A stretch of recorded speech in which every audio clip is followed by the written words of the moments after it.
Have you ever been discouraged about something? Frustrated, angry, upset, worried, anxious? I'm sure you have. We face these things all the time. And the question is, what do we do about it? Are we just stuck at life? Are we stuck in this world that's falling apart? Are we having to deal with the frustrations of people and relationships and assignments, responsibilities, bills that have to be paid? All of these things are stressful. Health. I mean, all these things can be very stressful. What do we do about them? Has God just put us on this planet to just endure stuff? I was reminded this morning, God was just showing me again, reminding me how powerful prayer is. And you're probably thinking, well, yeah, I've read books upon books about prayer. People are talking about prayer all the time.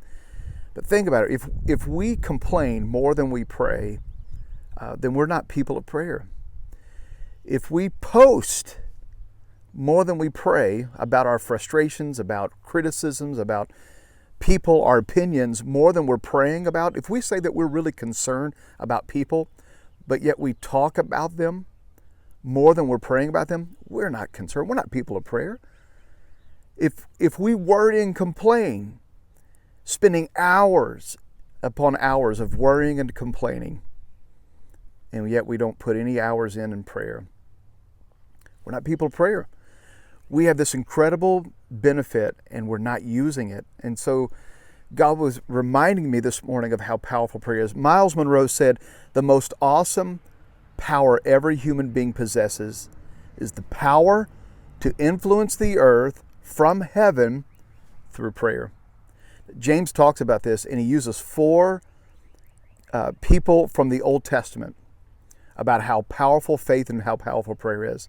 One was Abraham. Abraham believed God, and it was given to him as righteousness. That's what James says in chapter 2. He believed God, he obeyed, he actually did what he believed. And so many times we believe stuff, we say we believe, but are we actually doing it? Well, Abraham was different. He believed it, and he actually stepped it out. He walked it out. He believed it. He trusted God. And it moved heaven. It was given to him as righteousness, and he's known the father of faith. Rahab was a prostitute, James says. Rahab was a prostitute, but yet she was righteous because she did something. She believed that these spies were of God, and she gave them lodging. She hid them. And God says, I'm going to reward you, Rahab. Even though you have been a prostitute, that was given to her as righteousness. This is what James says. This is James chapter 2. And then in James chapter 5, he talks about Job. Job endured hardship. He was attacked by Satan. Satan, wrecked his world. But Job persevered. His perseverance was accounted to him as righteous. It was faith in his life, and God rewarded his perseverance. He had the ability to keep going. Do you have the ability to keep going in your trials, with things that are bothering you? If you do, God will reward you. That's faith. And then he comes to Abraham. I want to read this to you in the Amplified version.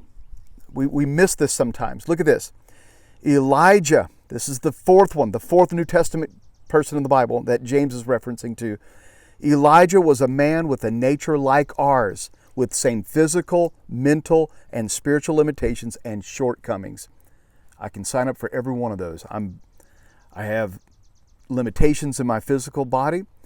I have mental limitations. I have mental issues sometimes. At least that's what Bonnie says, my wife. Spiritual limitations, yes. Shortcomings, yes, 100%.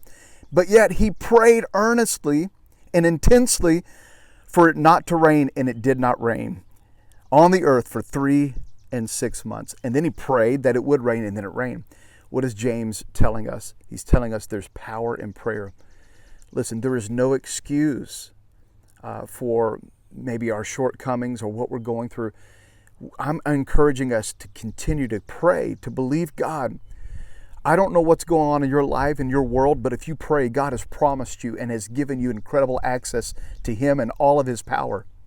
When you and I pray, we're inviting God to come into our situations, And when God comes into our situations, He brings power and He brings His presence. He brings all of these resources with Him.